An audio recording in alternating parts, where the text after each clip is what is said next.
diadakan tes namanya VO2 max. Artinya kemampuan paru-paru dalam menghirup oksigen. Jadi mulai nggak kuat tuh.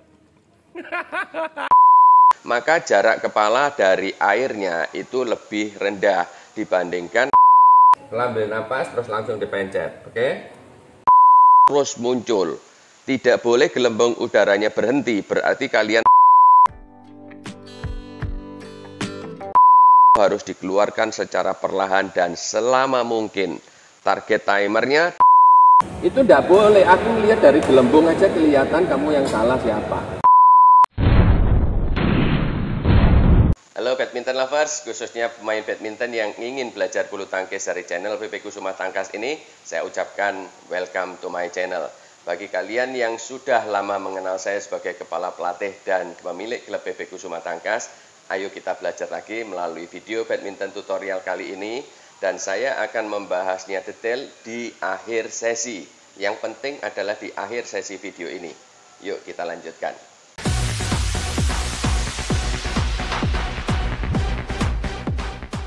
Bagi kalian yang belum mengerti bahwa di badminton atau di olahraga itu ada dua jenis latihan fisik.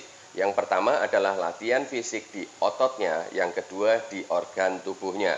Makanya di setiap klub yang besar, itu misalnya klub bulu tangkis yang besar, itu selalu diadakan tes namanya VO2 max. Artinya kemampuan paru-paru dalam menghirup oksigen. Jadi fisiknya itu bukan cuma otot, bukan cuma teknik di badminton yang diutamakan, tapi seluruhnya itu akan dianalisa apakah ini bisa menjadi the best atlet di kemudian hari. Nah, di video badminton tutorial kali ini saya akan menunjukkan cara untuk melatih fisik khususnya di organ tubuh. Karena ini berkaitan dengan apa yang ditanyakan oleh para subscribers atau para pemain badminton yang sempat bertanya, dan itu berulang kali menanyakan kenapa kalau saya bermain badminton selalu ngos-ngosan. Mengapa saya sudah latihan fisik tetapi masih juga terasa habis nafasnya. Nah, saya akan tunjukkan di video badminton tutorial ini bagaimana cara saya melatih atlet PP Kusuma Tangkas dalam hal fisik di organ tubuh. Bagi kalian yang ingin menerapkan dua jenis latihan fisik badminton pada anak kalian yang masih kecil, kalian perlu menyimak baik-baik karena ini akan fatal jika salah. Dan bagi kalian yang sudah dewasa, kalian tinggal ikuti apa yang akan saya katakan sehingga itu tidak bermasalah. Jadi harus perhatikan baik-baik, oke? Yang pertama, saya melatih atlet PP Kusuma Tangkas dalam hal organ tubuh untuk fisik, untuk nafas.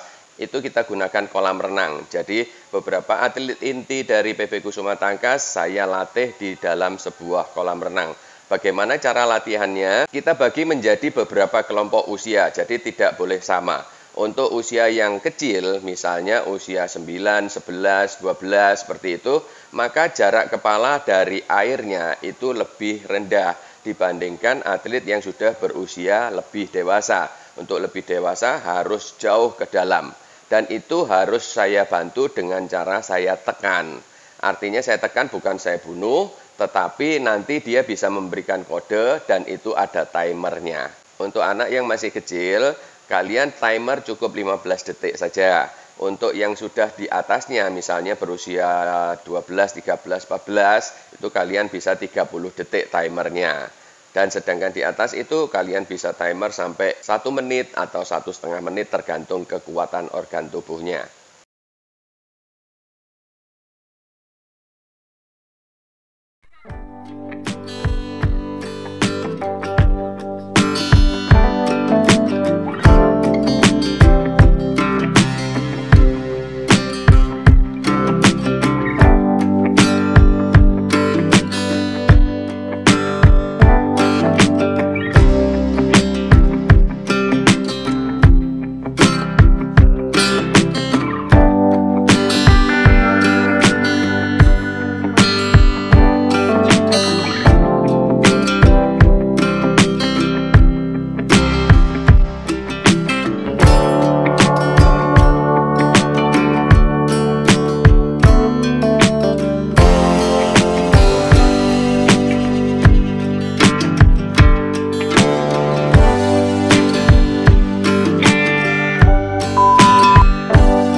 sebelum saya lanjut kepada pelatihan fisik badminton yang kedua, kalian bisa coba klik untuk tombol yang terima kasih jika kalian ingin mendukung PB Kusuma Tangkas untuk tetap berkarya setiap harinya. Komentar yang ingin kalian tanyakan bisa kalian sematkan di situ juga.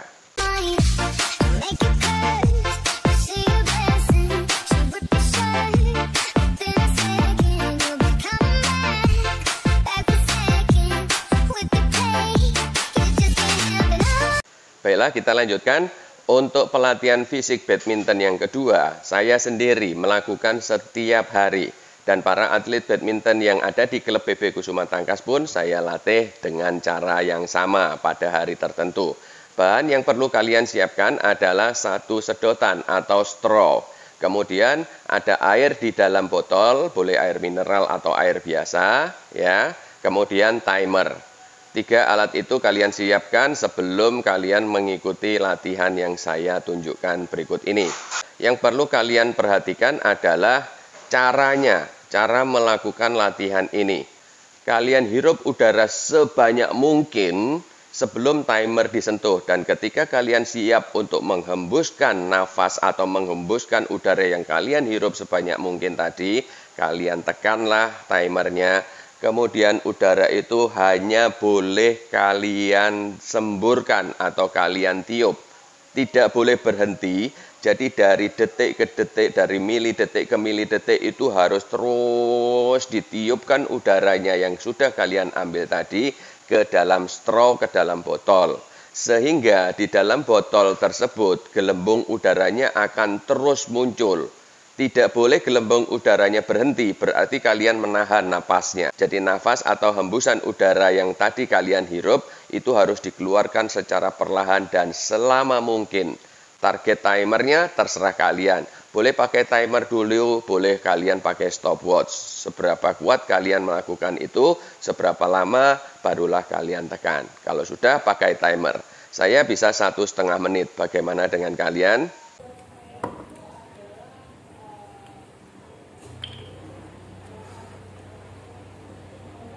Tolong di timer 1,5 menit ya. Siap. Setelah ambil napas terus langsung dipencet, oke?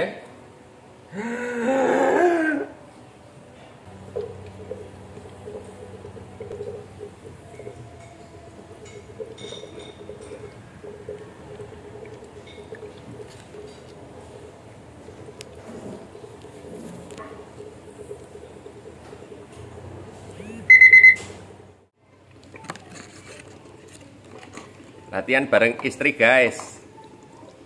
Mau coba katanya.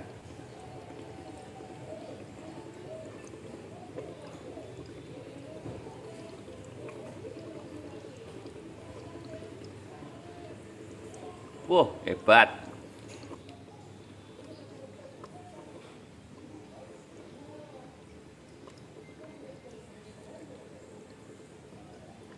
Nggak boleh putus, gelembungnya nggak boleh putus.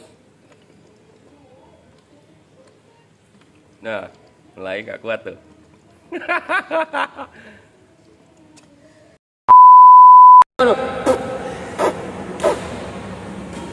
Itu nggak boleh, aku lihat dari gelembung aja kelihatan kamu yang salah siapa. Gelembungnya itu jalan terus, kamu lihat gelembungnya itu jalan.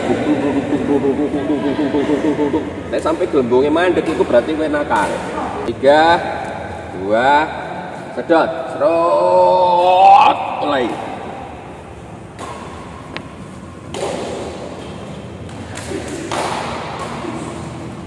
Terus, gelembungnya harus kelihatan terus, fokus. Gelembungnya nggak boleh berhenti. Terus, apa-apa nggak kuat.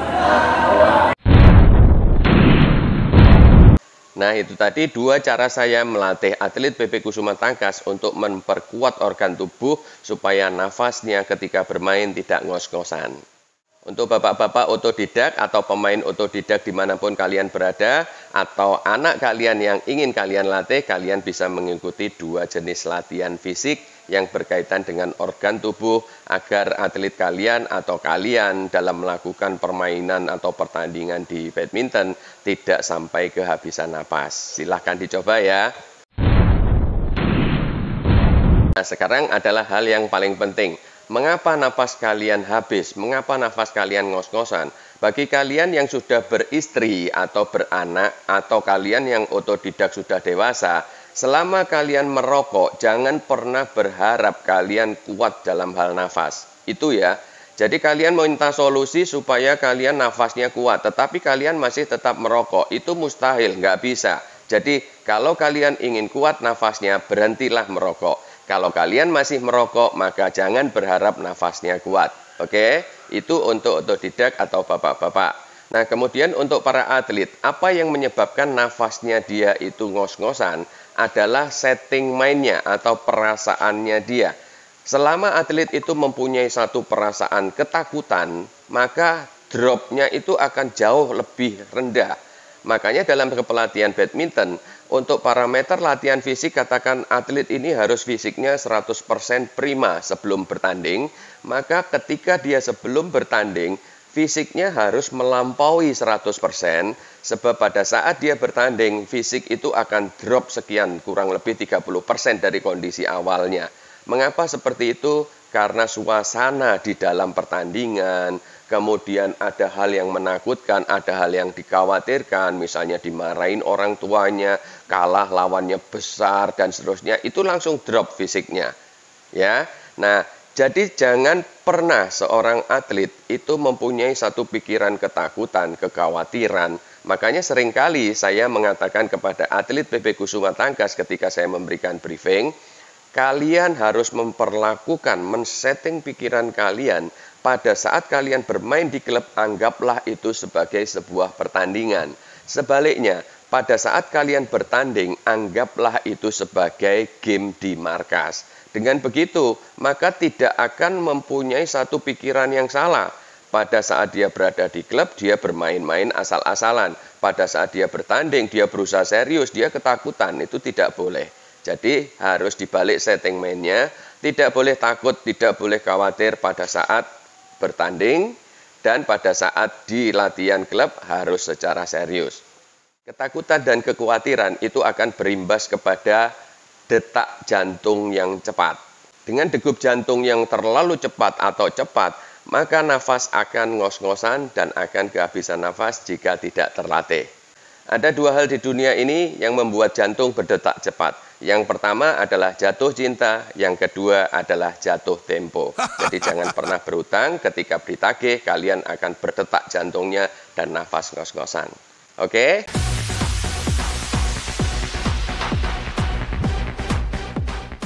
Sekian dulu dari saya, terima kasih atas perhatiannya dan terima kasih bagi kalian yang telah mengklik tombol terima kasih di bawah video ini. Sekarang saatnya berkomentar, jangan ragu untuk bertanya karena saya akan membantu dan memandu sampai kalian mahir di badminton. Yuk, klik tombol like, klik tombol subscribe, dan share, bagikan kepada atlet atau pelatih ataupun kawan-kawan di sekitar kalian, supaya makin banyak orang di Indonesia atau seluruh dunia yang belajar dengan cara yang benar melalui channel PB Kusuma Tangkas ini. Saya Kepala Pelatih dan pemilik klub PB Kusuma Tangkas, mohon izin, terima kasih.